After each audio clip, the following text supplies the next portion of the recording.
সোমবার প্রধানমন্ত্রীর সভাপতিত্বে একটেকের বৈঠক হয়েছে। এটা হলো অষ্টম পঞ্চবার্ষিকী পরিকল্পনার খসড়া অনুমোদন দিয়েছেন আপনারা। 2030 সালের মধ্যে 1 কোটি কর্মসংস্থান সৃষ্টি, 2034 সালের মধ্যে বাংলাদেশকে $1 ট্রিলিয়ন অর্থনীতিতে উন্নীত করার লক্ষ্যমাত্রা নির্ধারণ করা হয়েছে নতুন পঞ্চবার্ষিক পরিকল্পনায়। দেশের বর্তমান অর্থনৈতিক পরিস্থিতির বিবেচনায় এই লক্ষ্যমাত্রা কতখানি বাস্তবসম্মত প্রশ্ন দিয়ে শুরু করছি।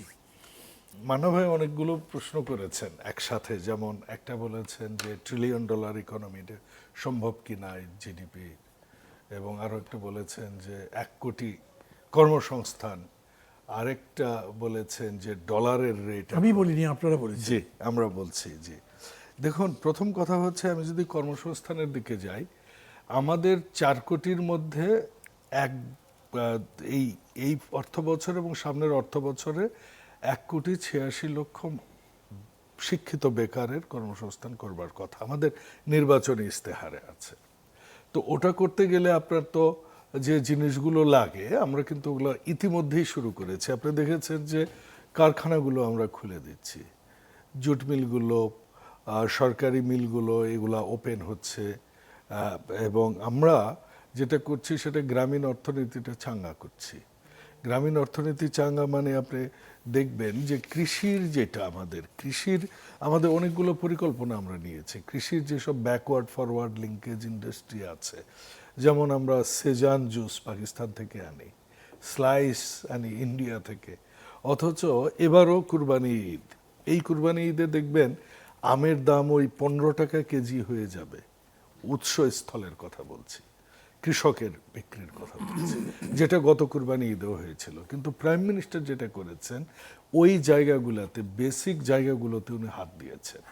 যেমন আমার নওগাঁতেই বলেছেন যে সবজি এবং আমের জন্য উনি কুলচেন করবেন, এবং এটা প্রায় সব ডিস্ট্রিক্টেই।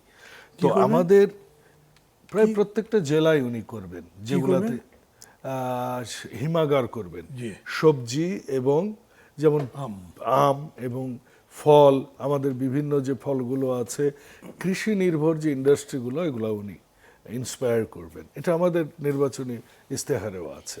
দ্বিতীয় যেটা আছে সেটা হচ্ছে যে কর্মসংস্থান আমাদের কৃষিতে যেভাবে শিক্ষিত জনগোষ্ঠী, যেটা ইউরোপে আপনি যান, নেদারল্যান্ডে কিভাবে হয়, এটা এমনকি ইটালিতেও কিভাবে হয়, আমেরিকায়ও হয়, উন্নত দেশে হয়, আমাদের এখানে ওই অবস্থায় কিন্তু আমরা ওইটাতে যেতে পারিনি।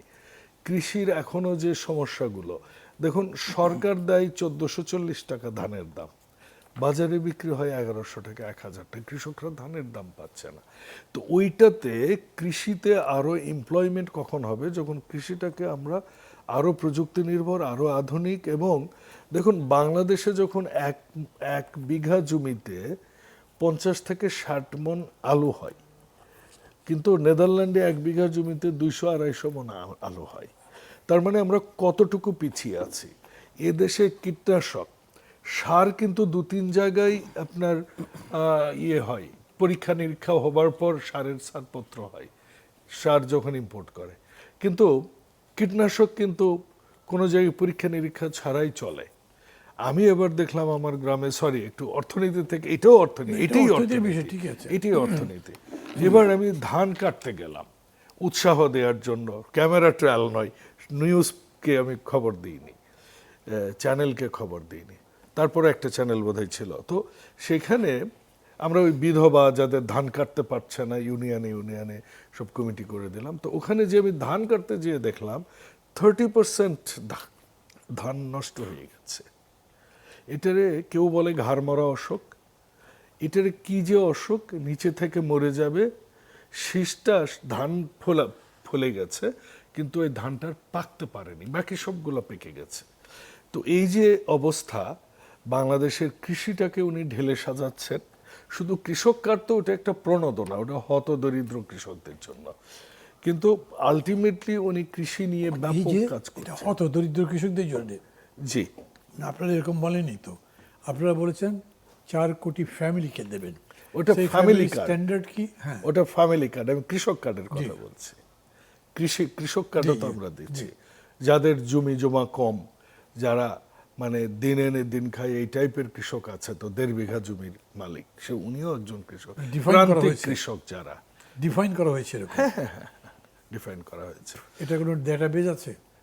ডেটাবেজ আছে, এবং ডেটাবেজটা আমরা ওইখান থেকেই নিচ্ছি, যেটা সরকারি ডেটাবেজ আছে। কাজে কোনো নেতা দিচ্ছে না যে আমি দিতে পারছি না, যে অমুককে দেয়া হোক, ওই অপশনটা নেই। তো যাই হোক, তো কৃষিতে সাধারণত বিবিএস দেয়, বিবিএস এর ডেটাবেজও খুব যে নির্ভরযোগ্য তা কিন্তু কেউ বলে না। এটা- বাট ইন এনি কেস একটা ডেটাবেজ ধরে আমরা করছি। আছে, আমরা করছি, হ্যাঁ, এটা ঠিক আছে। ডেটা, বাংলাদেশের ডেটা আপনি জানেন যে এই জিনিসটা এখনো ঠিক হয়নি, আর যাই ছিল গত 17 বছরে আরো অবস্থা খারাপ হয়ে গেছে।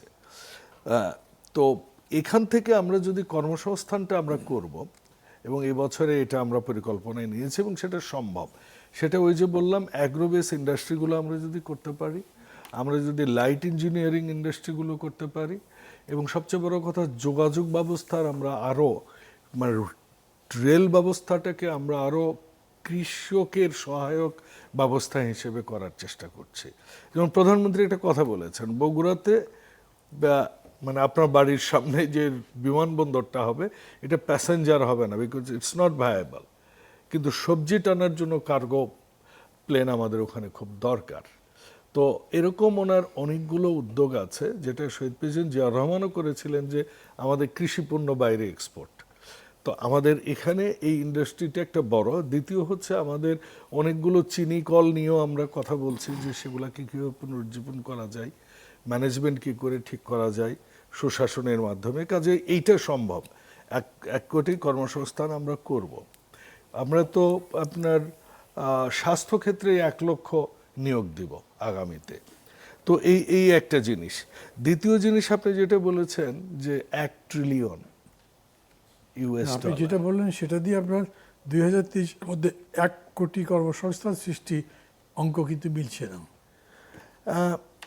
বছরে কত করছেন বলছেন? 1,74,000 বা কত বললেন? আমরা বললাম যে মানে আগামী 2 বছরে 1,86,00,000 আমরা কর্মসংস্থান করব।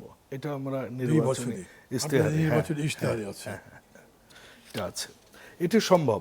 আরেকটা কথা বলি, যে আমরা 1 কোটি কর্মসংস্থানের কথা বলছি, 2030-এ 1 কোটি এত কমের মধ্যে গেল কেন? ইজিলি মানে ইজিলি রিচেবল এরকম মনে হচ্ছে আপনি যেটা বলছেন। এটা রিচেবল, কারণ আমি যেটা বলছিলাম যে অ্যাগ্রো ইন্ডাস্ট্রিটা আমাদের ব্যাপক, এবং সেটাকে আমাদের ইউটিলাইজ করলে 50% সমস্যার সমাধান হবে।